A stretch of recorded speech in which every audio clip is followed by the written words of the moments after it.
Good morning guys. Nagpuputol muna tayo ng ano sila, oh. Tingnan nyo.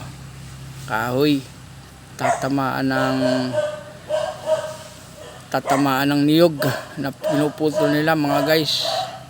Kaya nakakyat si kuya, ayun, oh. Binabatak na yung lubid ng mga tropa pits. Ayan guys. Ayun, oh. Yun, kita niyo yun. Yun ang bumabatak, yun ang master nila. Batak ng lubid ha, hindi kung anong batak. Baka naman kung anong isipin ninyong batak. Yun sila guys. At maghihila sila ng ng niyog. Ito, yan niyog na yan. Doon nila patutumbahin at gawa ng baka tama naman yung mansyon na bahay doon sa baba na aircon.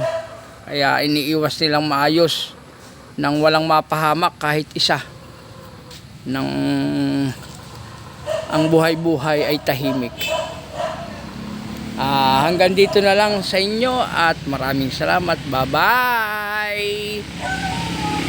May pahabol pa pala. Dumating pala yung mga katropa pits natin dito na mga taga Liberty. Sila yung ibang